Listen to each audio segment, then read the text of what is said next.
than not. Hey everyone, welcome to All About the Joy. This is the private lounge, and in the house is Rick Costa, Cynthia's here, and our guest, Jesse Flores. How are you? It's nice to meet you. Same here. Very nice to meet you, and thank you for having me. I appreciate it. I'm excited. Let me just say a little bit about who you are. You can tell me if I'm wrong. You are the Vice President of Artist and Label Partnerships at Intercept Music. Is that That's correct? right. Okay. Yes.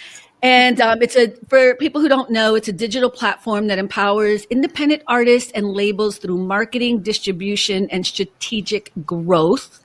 You're a veteran of music. You've been an executive for 20 years, which I was like, what were you, like 5 when you started? But we'll talk about that later. So I was like, there's no way he's been doing this for over 20 years. And you've worked with some big legends. You've worked with Ice Cube, Stephen Marley, DJ Premier, Carla Morrison. I was shocked to see that. Mm-hmm. I just have to point out Andrea Bocelli right behind you. Yeah. My absolute favorite singer. Oh, so now you're excited, Cynthia, to be on the show. She was all nervous before. She was so cute. Well, welcome to the show. We're glad to have you. Your person, is her name Makeda? Yeah, Makeda Smith is our wonderful publicist. Yeah, she reached out to me, and so I've been going back and forth with her, and I was excited to have you on this show. I kind of want to talk about, to start off with Bad Bunny, because I know that you're Puerto Rican and Mexican, but we can talk about what you want to talk about too. I don't want to bombard you too quick. Yeah, no, I think it's a great opportunity. I mean, anytime you have a platform like the Super Bowl, and you have an artist like a Bad Bunny or even like a Kendrick Lamar like last year, you're getting that exposure that's priceless. I mean, he's getting true global exposure from sports fans around the world that watch this one event annually that I believe is the most watched event ever, from what I understand. So the exposure is great. I understand that not a lot of people speak Spanish, but it's 2025. That's the way things are happening. I mean, the reality is, there's a lot of Latinos out there that love football. So I think it's a great opportunity for him. How did you start in this business? How did you get your feet wet, and how old were you? Because it must have been like 5, 6 years old when you started. I'm sorry. I saw his picture. I saw you in a couple of videos. I'm like, there's no way he's been doing this for over 20 years. So actually, it's closer to 30. It'll be 30 next year. What? 30 years. Yeah, I started in 96, in December of 96. You're going to have to share your moisturizing regimen. We'll talk later, okay? Yeah, I mean, I actually started in college. I wanted to get into music. I love music. I was a big collector of albums and CDs and cassettes at the time. And I started selling mixtapes at my college, University of Florida, on campus. And that kind of parlayed into me finding out about an organization on campus run by students that actually promoted shows at the school. So it was basically a student-run booking agency.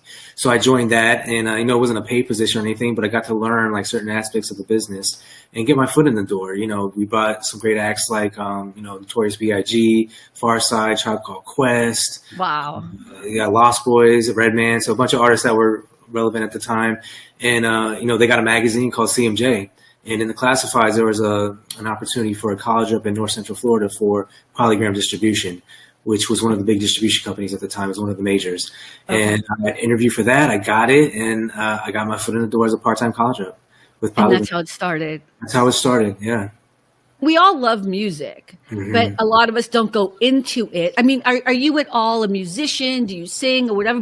Or did you always know you were going to go on the business end of it? I played instruments going all through my youth. I played alto and baritone saxophone, and even my first year at school. Okay. I was in the program to be, a music major, but at the end of the day, I was like, I don't want to major in performance. I want to major in music, but the music business. They didn't have that at my school at the time. So I switched my major to business management, and I found my way to work in the music part later on with SGP, that student-run organization, and then later on with Polygram as a college rep. And so you do a lot of management of artists right now, right? Is that what you would more or less say? So just to explain really what you do nitty gritty, give me like a day in the life of. Yeah, so my day to day is really business development. So I'm out there for Intercept Music, looking for new opportunities, whether it's a new distribution deal with an artist or an independent label. We're actually doing catalog acquisitions now. So any artist or label out there that wants to sell their catalog, their rights, that has a fairly mature history of releases and just wants to basically cash in or sell their catalog, we're into that as well. But our core business is distribution. So we're looking for any artist out there that, wants to get their music out there distributed to the Spotifys of the world, the Apple Musics, the YouTubes, Amazon Music. We provide that service as well as marketing services on top of that. Because to be honest, there's a lot of companies out there that can get your music from A to B. We want to add that extra layer of service out there, that white glove service, to help you with release strategy, coming up with a marketing plan, helping out with some of the advertising opportunities, all that kind of stuff. So that's the kind of company that Intercept is. So is it basically like trying to help the artists, like basically keep their money, make money on their own, rather than having these big labels and having them take basically 80% of it, No, you're right. Yeah, we're definitely into artist empowerment when it comes to independent artists. So you do a deal with Intercept, you have 100% creative control, and you have ownership of your content. So we're there to provide a service for you, which is distribution and marketing. 2025 as opposed to 50 years ago. What's the difference between what you would do now as opposed to how it was 50 years ago? Man, that's a great question because it's totally changed. Even in my career in the past 25, 30 years, the distribution landscape is totally different because back then we had record stores and, we had physical products and we still do now, but it's not to the level that it was back then. And, what I would do when I was starting out was go to each record store and, put up posters and banners to promote our new releases, set up retail in store. So when an artist comes in town, we take them on a promo run and do a signing at the actual record store. Or, we take them to the radio stations along with the radio reps. There's a whole face-to-face, more interaction. Now everything's digital, everything's online. You're streaming music as opposed to actually buying it and having that ownership of a physical product. So it's totally changed, and the players have changed as well. Back then it was, Tower Records and Virgin and, Sam Goody and Best Buy and Walmart. Now you go to Walmart and there might be a rack of vinyl albums. And this has totally changed. And, that's how people consume music now is online through streaming. So it is amazing in the fact that you can actually own or have access to millions of songs in the palm of your hand with your phone, using these apps, these different platforms. Whereas back in the day, you had to go to the record store. I would like to sit in the store and, just spend hours listening to new albums and, going through the racks. So totally different. Do you think something's been lost in just buying an entire album? You would listen to it from beginning to end, and now people just listen to one song over and over and over again. Yeah, definitely. I mean, I think it's definitely more of a singles game now. When I listen to an album online, I might add up to 5 songs to a playlist. It's just not like it was back in the day where you had no skip albums. Like one of my favorite albums is Mary J. Blige, My Life. With that album today, you can play it from track 1 to the end to be happy. And it's just an amazing album, very deep and just no skip tracks. It's just no filler. So it's like Lauryn Hill's Miseducation, right? That's another one, no skip. Yeah. And even the talent of an artist like Lauryn Hill, I mean, she could rap with the best of them. She could sing with the best of them. Yes. She is an amazing talent for sure. Yeah. Wow. So funny because I have a few friends that are DJs, and I still remember back in the day, them lugging the big crates with all the records and everything. And now it's like you just bring a laptop and you're all set. You got everything at your fingertips. Yeah, I know the DJs are loving the digital age because that's all you do. You have to have somebody with you to do all that for sure. Right. How do you think AI is affecting your industry right now? Good, bad, or indifferent?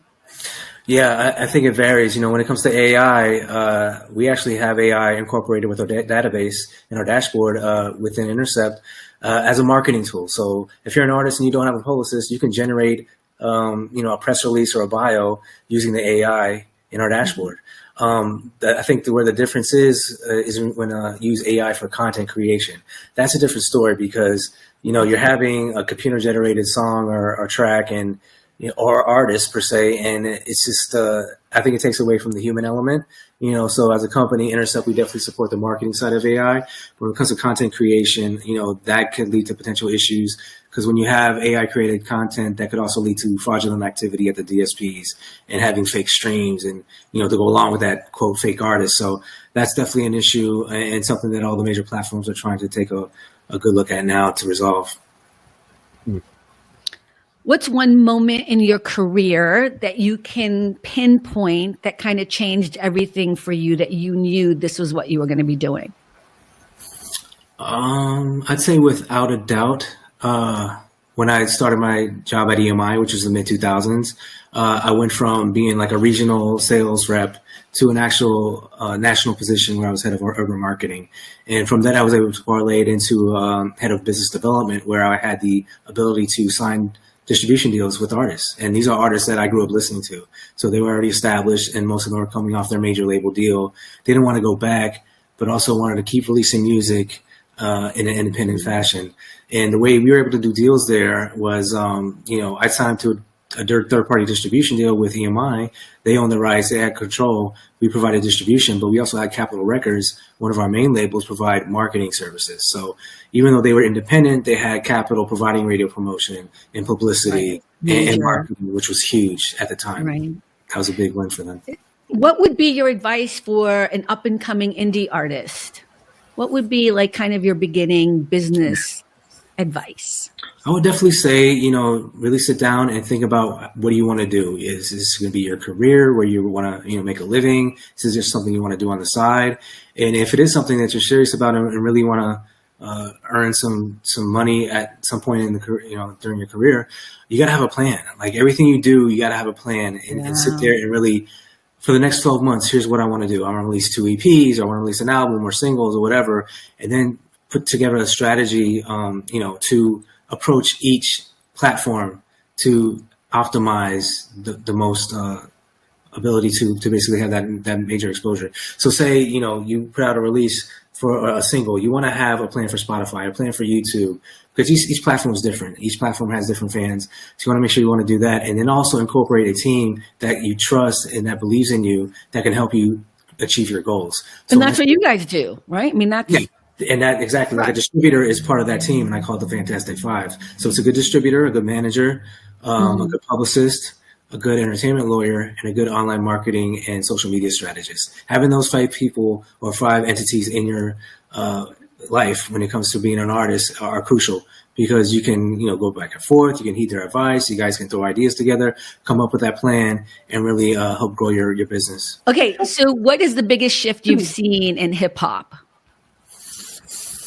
I think lately it's been a lot of the cross-pollination of genres. You see hip hop being integrated with Latin music per se, Afrobeats as well, country. There are a lot of country artists working with hip hop artists now. So just hip hop becoming more mainstream and bleeding into some of the other genres that are typically not used to having hip hop being a part of it. And hip hop is just going to another level. We were talking about Bad Bunny earlier. He's basically a hip hop artist that raps in Spanish. So, it's pretty much global now, and I don't think it's going anywhere. I don't think it's going anywhere either. I think, I don't know a country artist that does hip hop. Am I confused? Not that really does hip hop, but I meant like doing a hip hop song, like with an artist, and having like maybe a country hip hop track. Like I know Nelly did one with, hip hop artist years ago. Like he was one of the first ones. Oh, okay. And, I'm not a fan of country. Everyone knows that, so I'm like, what? Definitely some mashups, I guess they'd say, between country artists mashups, and artists. Right. Because I think we kind of need that. Like, in a weird way, we need there to be more crossing over, because I think it helps bring people from different genres, but different geographic and political strives together. You know what I mean? And this country kind of needs that right now, big time. And I think music can play a big part in that. Does your company at all deal with music videos, or is it just strictly music? We do have a partnership with YouTube where, we optimize and monetize any videos that are posted to YouTube. And then I think pretty soon on the roadmap, we're actually going to start delivering to like a Vivo and some of the other platforms that sell music videos as well. If you could build a dream label from scratch, what 3 values would define it? This was totally an AI question, by the way, but now I want to know. Well, no, what would be your dream label? I think it would have to have definitely top-notch customer service. That's a big part of it, because reality is a lot of times now, when you talk to these distributors and artists that are with other distributors, they have a hard time getting people on the phone, having a hard time, having somebody email them back in a timely manner. So just being able to talk to someone and reach someone when you have an issue, that's important nowadays. That's everywhere. That's everywhere, exactly. And I was talking to somebody about like my car insurance or my mortgage company. I couldn't get anybody on the phone. Yeah. I couldn't get a number to call. Everything was like an AI bot, and I'm like, I need to talk to somebody. Okay, so that's one. You have 2 more. One. And then having a perfect blend of music distribution tools and technology, just providing tools that are definitely going to help, the artists and label get to what they want to do, whether it's advertising, whether it's marketing, whether it's playlist promotion, developing tools that are actually there that are going to help grow the business. On the personal side, growing up when you were a kid, what kind of music played in your house? All kinds of music. My mom was big into like the Motown era, so we heard a lot of all that great music that Motown had in the 50s and 60s and 70s. My parents were Latino, so there was definitely some salsa, some merengue.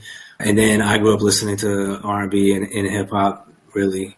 A little bit of jazz, play jazz in the band. But yeah, it was a nice mixture of all types of music. I grew up in the South. I grew up in Florida. So we had our genres of music as well, booty music, all that kind of stuff. That was big. And definitely R&B. Like after 10 o'clock, that's all you heard in the radio stations was R&B music. Yeah. So a good blend of all those. Who's your favorite artist? Wow, that's a great question. You might get in trouble for this one. It's taken 5 minutes. Because of my generation, I always loved the artists on Uptown Records, so I'm a big Jodeci fan. Jodeci. Yeah, I'm a big Jodeci fan because I grew up in the '90s, and they were it. They were like the game back then. I'll say Jodeci. Wow. Okay. I would have lost that bet if we had to make a bet. Okay. Cool. You've worked with some of the big legends, right? Ice Cube, Stephen Marley. I always say Steve Marley. Why am I saying Steve? Is it Stephen Marley? It's definitely Stephen, yeah. All right. We personal friends, so what's a lesson you've learned from some of the great artists that you've worked with? Definitely work ethic from an artist like Ice Cube. This is someone that is, I grew up listening to, so just working with him was a dream, and then just at the time of my career, I was really young. So I was just getting started out, and I noticed that he's different than a lot of the artists because he also has a movie career. And when you're in movies, they move differently. Like you have to be on time. They just have a different work ethic about them. Same thing with Tyrese.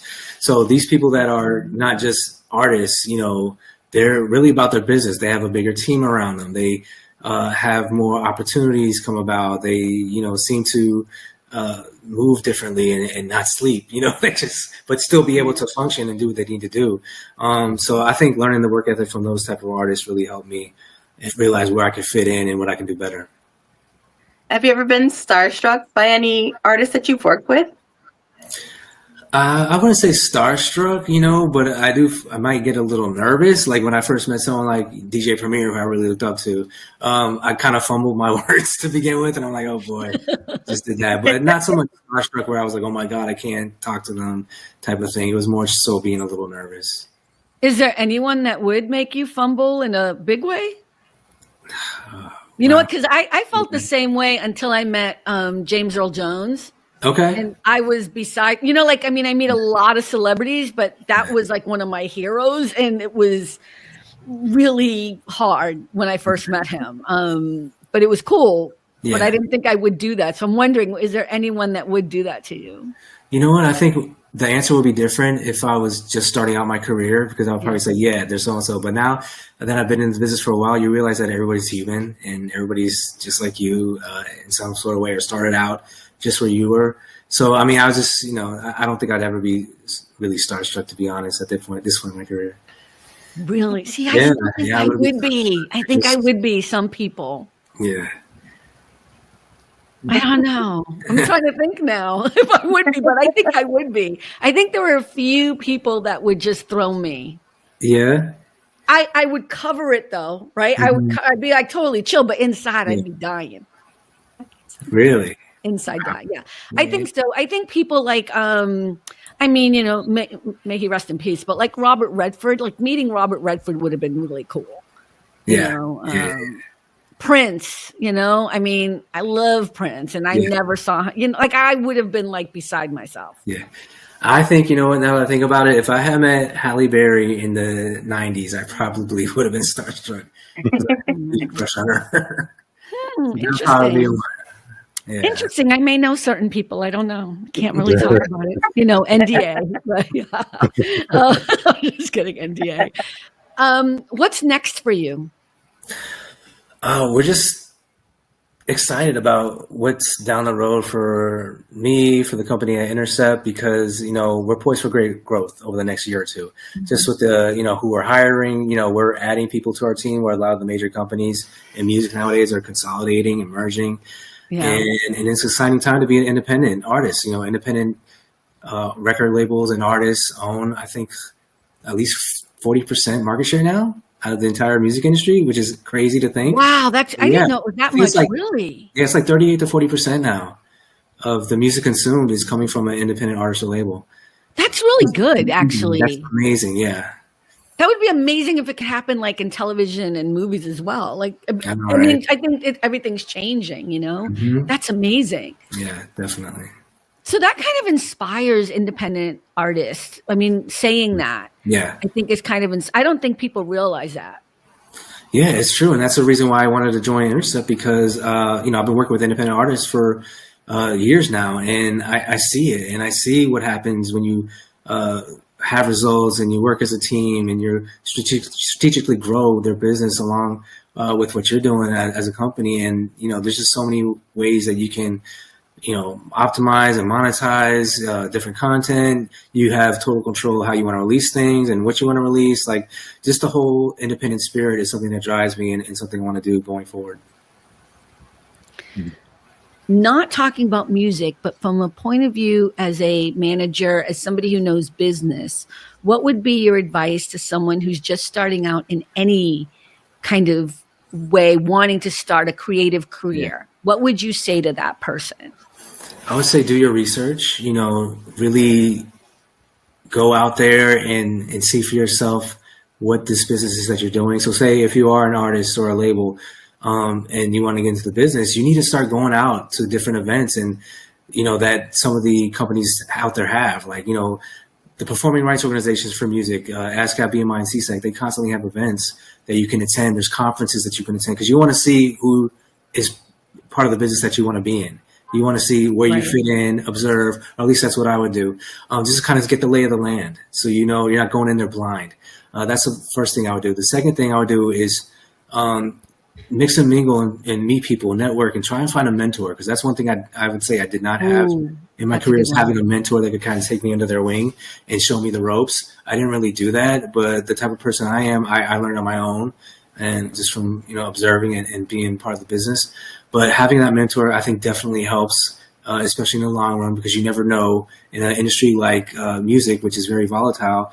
A lot of people get laid off. A lot of people lose their jobs or something happens. I've been in the business almost 30 years. I've been laid off twice, only due to company mergers, you know, not due to cause. So there's just things that are inevitable that happen that you got to deal with. And having those people in your corner that believe in you and trust you can only help you with your next move. But let's do it a little bit more concrete, right? You said mix and mingle, network. Like in the music industry, I don't know where that happens, right? So LinkedIn, like what do you do? Like how do you find out these places that you could go and meet people? Yeah, so there's different organizations that hold events. There's also music conferences. Like there's a big conference in Atlanta every year called Music Biz, where everybody pretty much on the business side of the music industry, they go there and, you know, present their new releases and have, you know, panels that have discussions and showcases. So those type of events are not as many conferences as there used to be, but there's still some around. That's a great place to kind of get your foot in the door and learn about the music business. And then there's different events in bigger cities, like even the event weekends, like BET Awards a weekend or NBA All-Star Weekend or Grammy Weekend. Those are all events where you want to be in the city because there's constantly people that are in the business you want to be in that are there out and about. Oh, yeah. So you're just saying like networking around in those areas, finding out in your city, whatever. So, you know what? What's your website name? I can't believe I didn't write that down. So the website is interceptmusic.com, and we also have an Instagram handle. It's at Intercept Music Official. Okay. And I'll make sure to put that down or whatever. So it's, say that again, interceptmusic.com. Yes. And Instagram is what? At Intercept Music Official. I got some. Remember back in the day when they had those memes that says, what they think I do, what my family thinks I do, what I really do. Like, can you think of like a misconception or two of what people think you do? But it's like, nah, Brian doing none of that. What are you talking about? Yeah, all my people back home, they definitely think I mix and mingle with stars like 24/7. And this is just so nuts. I think you do too. No, no. When you're in distribution, you're in the business side of the music business for sure. Like there are definitely times where there's a listening party, or you having an artist go around to different meetings with Apple Music or a Spotify or something like that. But for the most part, it's definitely a business side. Like we have marketing meetings, we have sales meetings, we have business development meetings, and it's all like it's all work. It's for sure. And you're talking to all of their entourage people. Yeah. We're not talking to the artists. We're always talking with their manager. Yeah, I can't tell you how many times people will expect my client to show up, right? Because I work for some people, and it'll just be me and our assistant, and they'll be like, "Oh, yeah." And since I'm in business development, a lot of people I deal with are like attorneys or just people that you wouldn't think are in the music business. But if they're an artist that's actually doing something, they have an attorney, and if you're doing a deal with them, you got to talk to them and deal with them directly. And send over agreements. It's work. It's definitely the business side for sure. So what makes you so happy? Like you said, it's the work. You love what you do. So what is it? I can't see myself doing anything else. I mean, I've always wanted to be in music, and yes, when I was younger and I had those, I guess what I would call lower level jobs, it's definitely more fun because you're basically on the road, going to record stores and promoting music and having boxes full of CDs and posters and stuff that kids would love to have. And, I would literally go to hotels, that I would need to stay in going on the road and give them a few CDs and get like a free room, stuff like that. Those days are gone because we don't have anything to barter with anymore. But, yeah. I mean, and then, it's just it's a lifestyle. It's like it's part of your life. Like I can't see myself doing anything else, like working at a bank or something. It's just, I don't know. It wouldn't be the same. Now, where are you based out of? So I'm bi-coastal. I live in LA and also Atlanta, but I spend most of my time in LA. Where are you right now? You're in LA? I'm in Los Angeles. Oh, see, he is cool. I'm in Los Angeles. I didn't know you. For some reason, I thought you were in Atlanta, but okay. What would you say would be something you could say that sets apart your company as opposed to other ones? I definitely think it's our customer service. As I stated earlier, you're not going to be chasing us. You're not going to be able to have an issue getting somebody to talk to any about your issues, because a lot of times when you have an issue with a distributor, it's because something's not up at a certain platform, or you need to deliver something, late, and you want to make sure it gets live on time. So you need that urgent, response. And I think that's kind of what we excel at, is basically being there and also trying to be proactive. If you're an artist and you put something out and, you turn into music and you're like, oh, I want this to come out this Friday, we're going to push back and say, hey, look, it makes more sense to do it, 3-4 weeks from now, because the reality is the Spotify or Apple Music, they have their pitch meetings 3 weeks before a release date. So why would you want to put something out if you can't at least discuss it with them and get in front of them? You never know how they're going to support. They could, give you a playlist, or they might, feature your project. You just don't know until, you let them know that it's coming. So little things like that, I think, could definitely help and are beneficial to any of our artists and label partners. What is it that you're looking for in people reaching out, talent wise? And what are you not looking for? Like, what would be a reason you would reject someone? So yeah, we're definitely looking for artists and labels that want a distributor that help them take it to the next level. Definitely prefer artists that have a commercial fan base. So somebody that has followers on Spotify, subscribers on YouTube. The one thing that we probably wouldn't accept at this point is just like a brand new artist that has never released music before, because you just don't know what kind of following they have or, kind of interest there is in their music. So we wouldn't necessarily reject them. We just say it's not the right time, come back to us. Let's revisit once you've put out some releases and to see what kind of fan base you generate. So anybody that's out there that's got some type of commercial fan base that's and ideally a catalog that could transfer over, we'd be looking forward to working with. So the fan base could be on any social media. So if you have TikTok followers or whatever, that would work too. More so the monetized platforms with music. So say like you said, a TikTok, a Spotify, a YouTube, Apple Music, a Amazon, a Pandora, those type of platforms. Right. So you're not looking for beginner people. Sorry, Rick. No, I'm just kidding.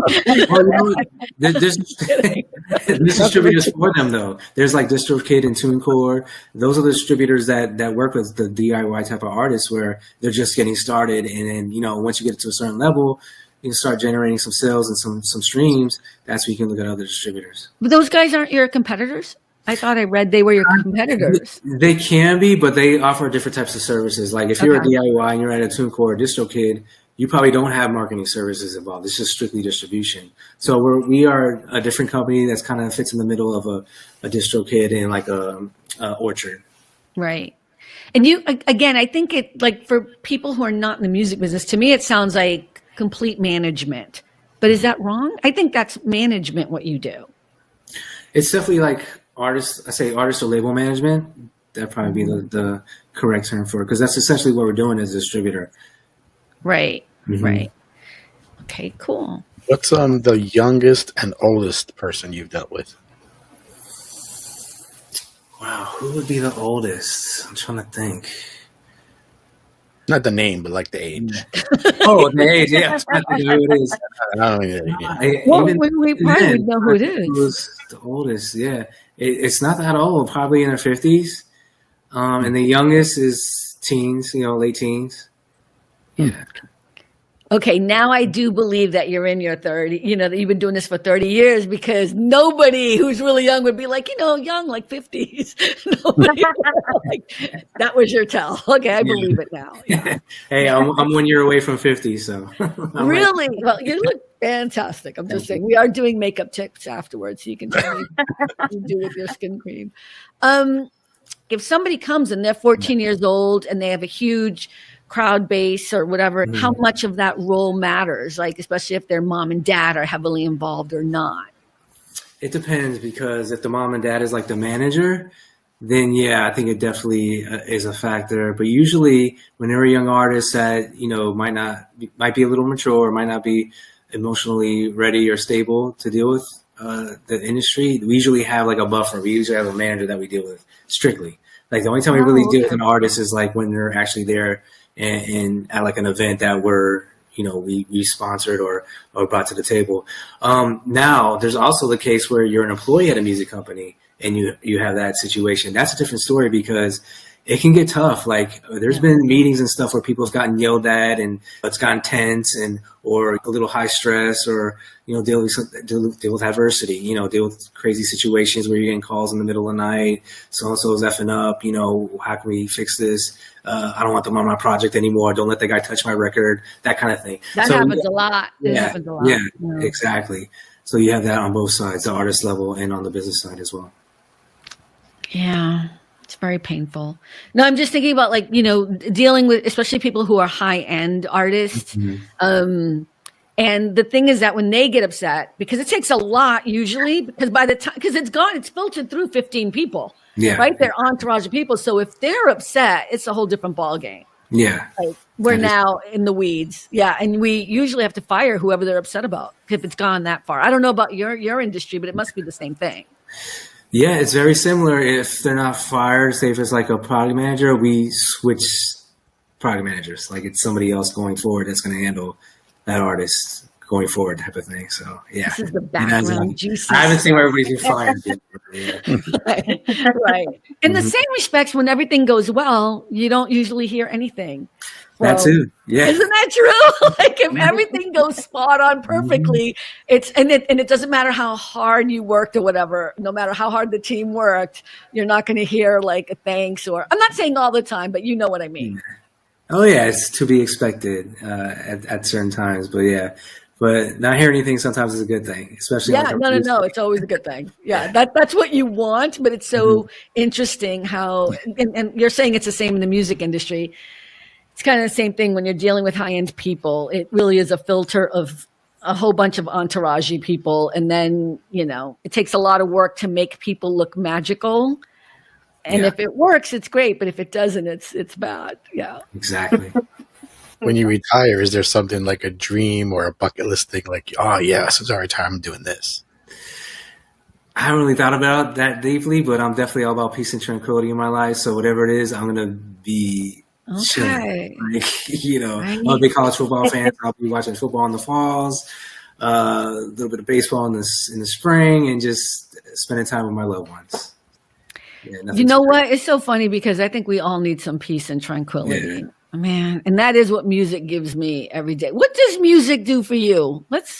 It does it all. I mean, there's music for every type of emotion and feeling.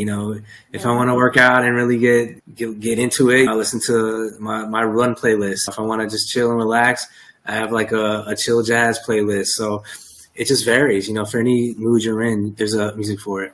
Yeah, somebody today at work, it was so funny because I was listening to Sting. I forget which album, but it's not The Police, it's Sting. Mm-hmm. And I just had it I didn't think anybody was in the office. And one of the guys was like, "You're listening to this? I didn't know you'd like." I'm like, "What do you like?" Yeah. I don't just walk around only listening to Beyonce and Prince. You know what I mean? Everything changes, right? There's like a different, I don't know. It was just on in the car. And then I went into the office and I put it on, whatever. There's music for each mood. Yes. Absolutely. Very true. Well, it was really good to have you. It's just, you're very efficient. I don't know. I have never done my list of questions and gone through them all. Oh, wow. No, this is a compliment to you. I feel special. Or a diss to me for not doing better work. But we appreciate having you on, Jesse. Thank you. If people want to reach out to you, could they do that personally, or would you rather that they just go check out the website? Yeah, definitely check out the website, IG, or they can send me an email. I'm at jesse.flores@interceptmusic.com. That is so awesome. All right. Well, people heard that. I'll make sure to put that out there. Really grateful to have you on the show, and thank you so much. And everyone, remember, at the end of the day, it really is all about the joy. Thanks, everyone. Bye. Don't hang up, Jesse. Don't hang up yet. Okay. Thanks for stopping by. All about the joy. Be better and stay beautiful, folks. Have a sweet day.